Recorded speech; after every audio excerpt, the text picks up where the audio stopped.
commission des affaires sociales du Parlement francophone bruxellois, nous avons discuté du projet de décret du gouvernement relatif au parcours d'accueil. Il faut se souvenir que depuis de longues années, le MR a une proposition de parcours d'intégration. Nous sommes battus pour que cette problématique soit sérieusement prise en compte par la majorité, par le gouvernement. C'est enfin arrivé. Malheureusement, bien entendu, ce n'est pas de notre texte dont il a été sujet, mais du texte du gouvernement, un texte qui laisse quand même un certain nombre de grandes questions pas tout à fait réglées et au nombre desquelles le financement de ces politiques, puisque l'ancien ministre-président nous avait annoncé qu'il fallait compter 15 millions d'euros pour financer ce parcours d'intégration.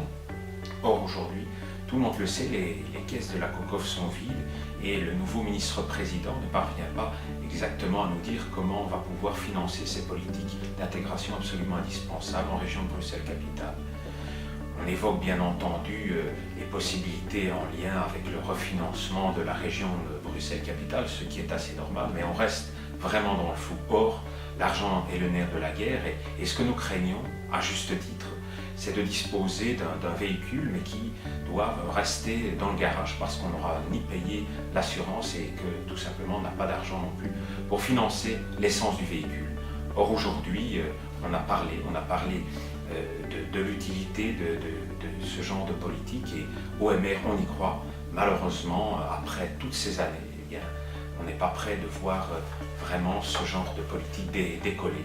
Nous attendons bien entendu encore l'adoption d'éventuels amendements, donc le combat continue, mais il n'en reste pas moins vrai que après tant d'années d'attente, nous ne pouvons qu'exprimer qu'une légitime déception.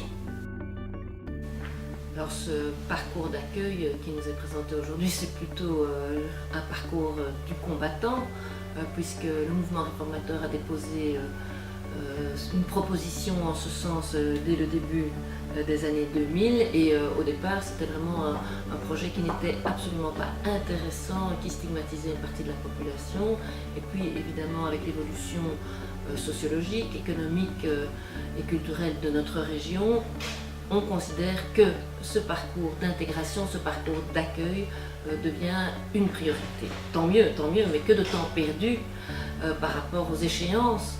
Alors aujourd'hui, ce parcours d'accueil prévoit qu'il s'adresse aux primo-arrivants, à savoir aux personnes qui ont un titre de séjour depuis moins de 3 ans. Nous aurions souhaité évidemment qu'il y ait un public cible beaucoup plus large, parce que vous allez avoir des personnes qui vivent en Belgique depuis longtemps, et je pense notamment à des femmes qui n'ont pas eu la possibilité d'apprendre une des langues de la région d'accueil, qui n'ont pas eu la possibilité de participer, de s'intégrer, qui ne connaissent pas les relais, qu'ils soient administratifs, sociaux ou économiques. Donc, je pense qu'on a trop rétréci le public auquel on s'adresse, qu'il faudrait aussi des incitants, il faudrait que ce parcours ait un caractère obligatoire et encore se pose la question de son financement. Enfin, en résumé, on peut considérer que c'est un pas en avant qui est tout à fait nécessaire et on peut le soutenir, mais évidemment on émet des réserves par rapport à la manière dont il va fonctionner et dont il va être financé.